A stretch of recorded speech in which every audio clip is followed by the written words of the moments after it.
back to my channel. So today I'm gonna be doing like an apartment tips and tricks, or whatever you want to call it, to get in an apartment, your first apartment, a new apartment, any age, anything. Because ever since I posted my last video on, you know, me getting my very first apartment, you know, I've been getting questions. Some of my friends have been asking me questions about like the process and everything.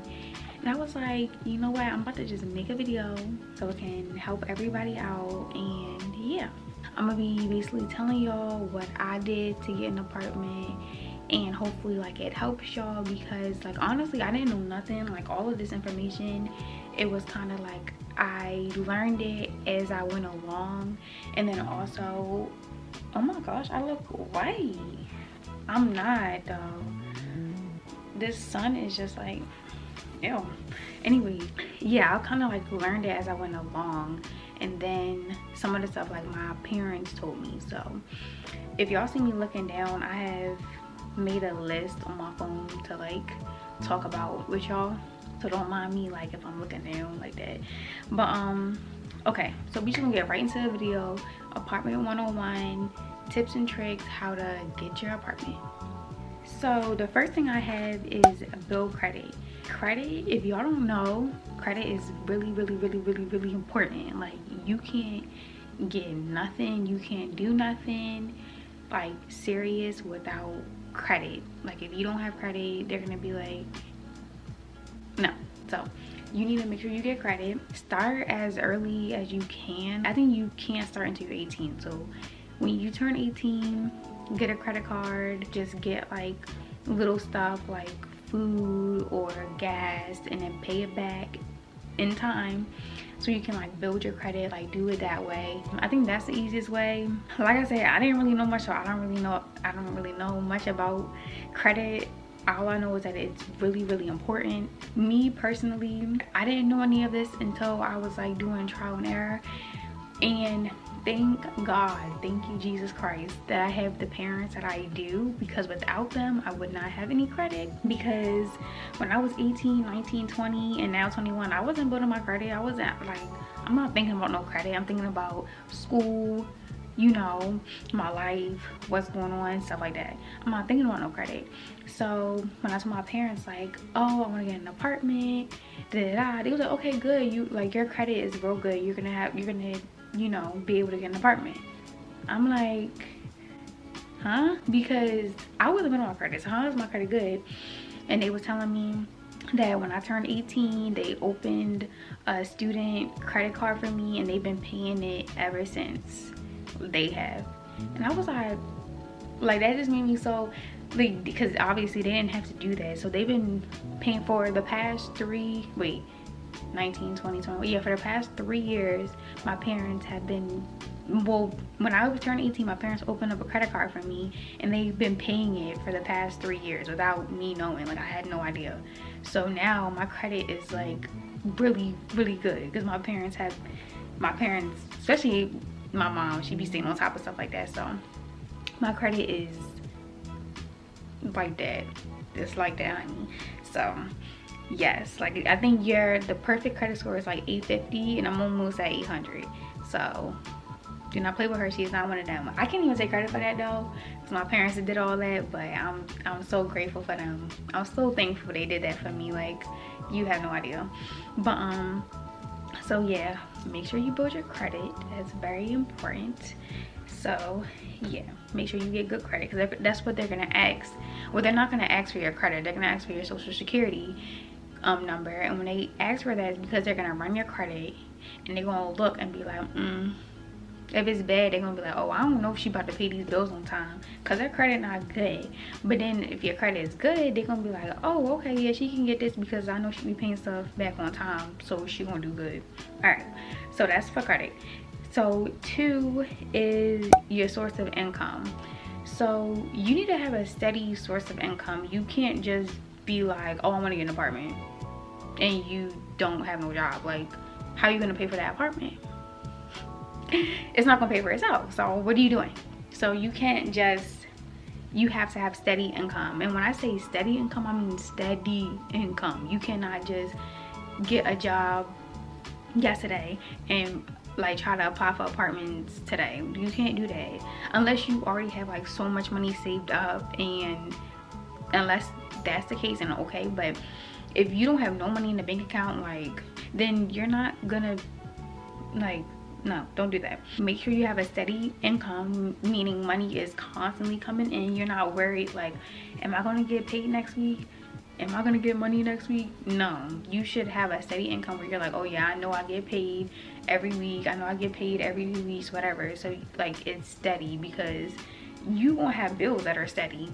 So your money that's coming in need to be steady too, because bills don't wait for nobody. And yeah, so yeah. And then plus, like, bill credit and steady, like a source of income, kind of go hand in hand, because you can't really build your credit unless you have money, because you know, how are you going to pay your credit card back if you don't have any money? But like, I put credit first because usually that takes longer, and then also like, I wasn't paying my credit card, so it's like, but most parents, you know, aren't doing that for their kids. So that's what I'm saying, like, y'all kind of gotta, you know, those go hand in hand.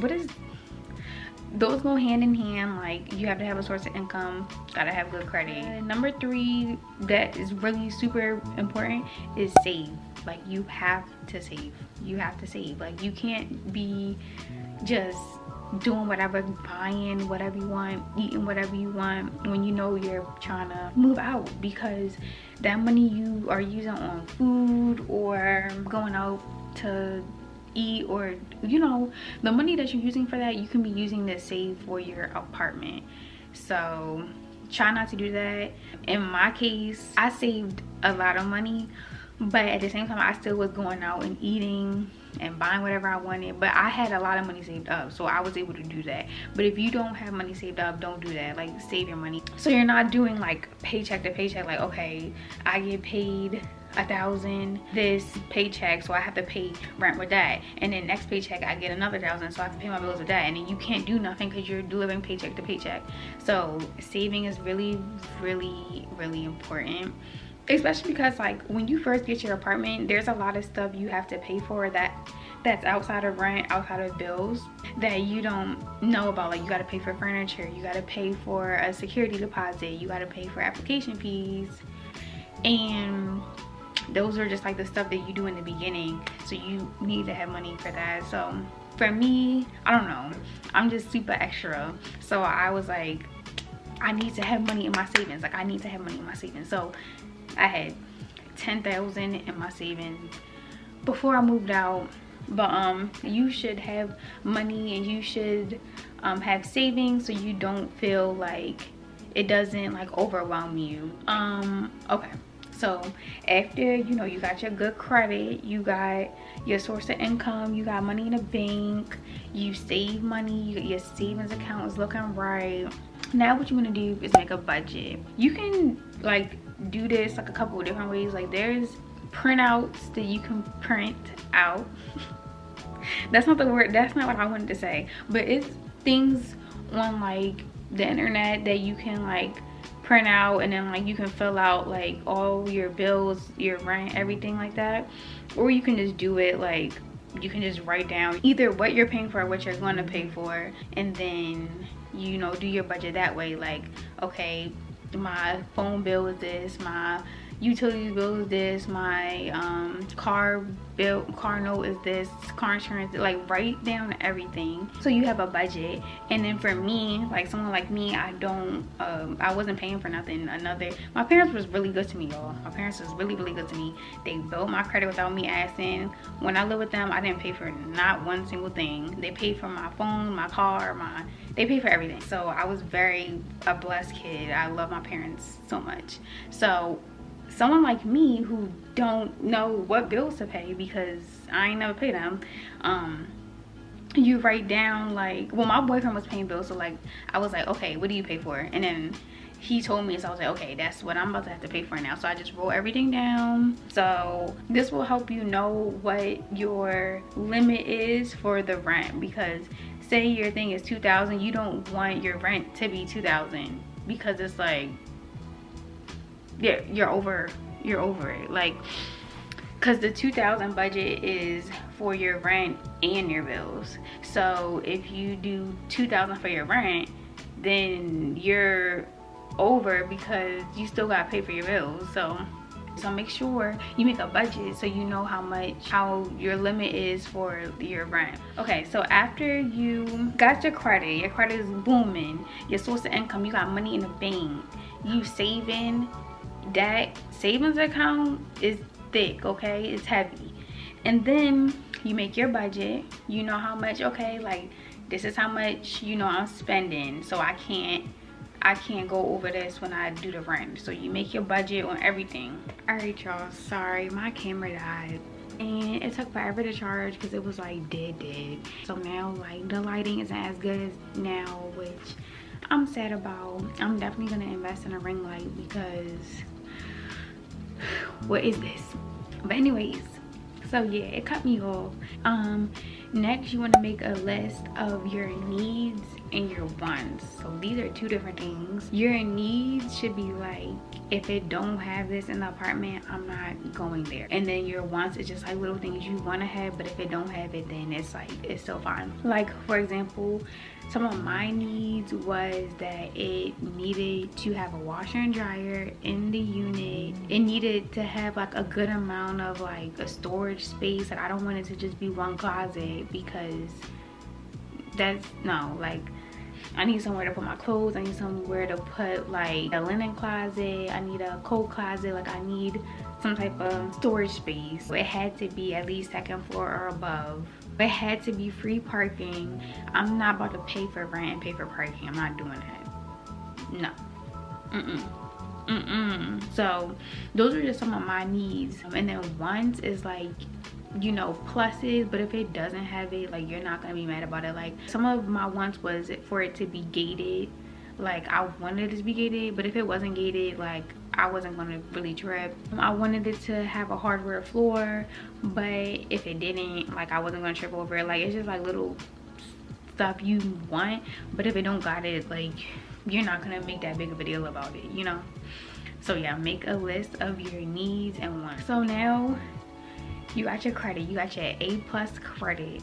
Now you got your source of income, you know, you making bank, you making money, your savings account is stacked, it's heavy, it's fat. You made your budget, you know exactly how much you're gonna spend, what you're gonna spend, to spend it on, all of that. You made a list of what I need to have this in the apartment, I want to have this in the apartment. You make a list of that. Now it's time to go look for some apartments, okay? It's time to get up and go look for some apartments. You could do this a couple different ways. The main way that I did it was through the apartments app. It's a website in this app, but you can just go on the app or go type in the apartments.com and then you can like just search up the apartment you want. You should also like know what area you want to be in. So like say you want to be in like Houston or something, you'll be like apartments in Houston, and then it'll just pop up all the available apartments. On the apartments app, it tells you literally everything you need to know. It tells you the rent, it tells you if, you know, pets are allowed, it tells you about parking, it tells you literally everything. It shows you virtual tours, it shows you everything. So make sure you go look on the apartments app. Another like way to do it is just simply just search it up on Google, like like say you want to live somewhere like near where you live now, or you would just put like apartments near me. It's everything. Yeah, you would just type apartments near me, or you want to live like in a certain area, just put apartments in blank, like whatever area you want to live in, and it will show you a list of all the apartments. Or like I said, if you're trying to live somewhere that's like close to where you live now, or in an area that's like in a drivable distance, just drive around. Like literally just drive around, because you really don't realize how many apartments there are until you start looking. So just drive around and then you'll see like, oh, that looks nice, and then like you search it up and be like, you can see like, you know, everything that comes with that apartment. But like literally drive around. That's how Me and my boyfriend found the apartment that we're in now. We were just driving around, and then I like seen it, and I was like, oh, these look nice. And then I searched it up, and then yeah, like, because this apartment wasn't on the apartments app. And that's another thing, like, not every single apartment is going to be on the apartments app. So make sure, you know, you doing your research on everything. So yeah, you can either search it up on Google, you can go on the apartments app, or you can literally just drive around and look for apartments that way. After you start like looking at apartments, and like, you know, you made your list on what apartments you actually liked, then now it's time to set up a tour to go view these apartments. Me personally, I recommend that you don't go over 10 apartments, because it's like a lot, and the apartments start to run into each other and you start to forget what is what. So I would recommend, like for me, I think we only did like either like between 8 or 10. But you know, if you want to see like 20, 30, that's up to you, but that's just my suggestion, so it's not like so much. All you do is, so you have your list, like you made your list of the apartments you want to see. They had all the things you wanted, they were in your budget, they were in the area you wanted to be in. And then so you made the list, and then now you set it up by, you can just, some of them you can do it online, or you can call them and be like, hey, I'm looking for whatever you're looking for, whether it be like a 1-bedroom, 2-bedroom, whatever. You could be like, hey, I'm looking for a 2-bedroom, 2-bathroom apartment. Do you have any available to tour today? They'll tell you either yes or no, and you set up your appointment. Just also be mindful, like they may have an apartment, like they may have like a 2-bedroom, 2-bathroom available, but then they may say like, oh, it may look like what you're looking for, but it's not going to be the exact unit you're going to be in. So just be mindful of that also. So yeah, that's how you set it up. Call them, tell them what you're looking for, and then they'll hook you up with an appointment. Now, you know, you got your list of appointments that you want to do, and then you should probably do those in the same day, because like it's just easier instead of you doing like one appointment every day, like because the tours usually take like 30 minutes, like it's not really that long. But yeah, so after you set up the tour, you want to write down a list of questions you want to ask them, because sometimes like what's online or what's on the apartments app may not necessarily be what's at the apartment, because apartments be catfishing, y'all. Like they be catfishing like crazy. So you want to ask them when you're there, like, do it really have free parking? Do it really have a washer and dryer? Like you want to ask them stuff, because they be catfishing. Like they be saying stuff online, but it don't really be the same in person. So yeah, like you need to do that. I'm probably gonna include the list of my questions just to help you guys out. Y'all can use the same questions I use. You can like change them to be more, you know, for you, but I'm gonna include it like here just so y'all can have a reference, and just to get y'all started if y'all, you know, don't know what to ask. But yeah, you want to make sure you ask as much questions you can before you pick what you want, because you don't want to sign a lease and after you sign the lease you're like, oh dang, I didn't know we had to pay for parking, or be like, oh, I didn't know we had to pay to have mail delivered. Like you don't want to be like that. So you want to ask every single question you could think of, so you are like, you know, everything about that apartment. So yeah, after you write your questions, now you know it's time to go view the apartment. So you go view the apartment. Make sure that you have you know, your list of questions with you, and also you want to make sure that when you're viewing the apartment that you're taking pictures, you're taking videos, because you're gonna be viewing a whole bunch of different apartments, and then you're gonna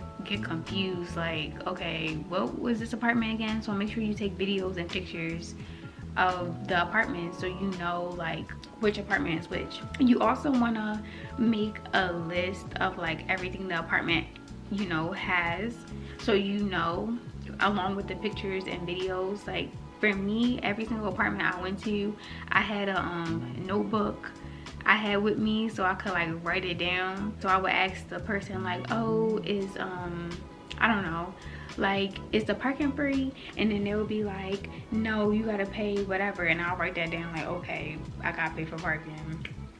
Even though in my head I would know like I'm not gonna go there, like I would still write down everything. for each apartment, as long as take videos and pictures so you know exactly what comes with what apartment. So you do that for each apartment. Take pictures, take videos, ask your questions, and then write down the answers to those questions in a notebook. So you do that for all the apartments you go to. So after you viewed all your apartments, you sit down and then you look at all the notes you took from each apartment. You look at all the pictures and videos, and then from there you pick which apartment is the best one for you. Like, no apartment is gonna have every single thing that you want. No apartment is gonna have that. So you just have to pick what is the best for you and what you want the most, and then pick that way. But yeah, like, I know it seems like a lot. It is kind of a lot, but it's like not as bad. Like, for me, looking for apartments was really fun. My boyfriend he wasn't really feeling it, but it was fun for me. Like, I like looking at the apartments. I like looking at all the different places and stuff like that. But yeah, y'all, so that was it for my apartment 101. I know it was a whole bunch in this video. It was a lot. So yeah, but I thank you so much for watching my video. I hope this helped you guys. Like, if you're trying to get an apartment now, I really hope this helped you. If you have any questions at all, you know, you can DM me, comment it, literally anything. I'm so happy to help because I needed all the help I could get when I was getting my apartment. So I really hope this helped y'all. But yeah, like, thank you so much for watching my video, and you know, I'll see you in the next video.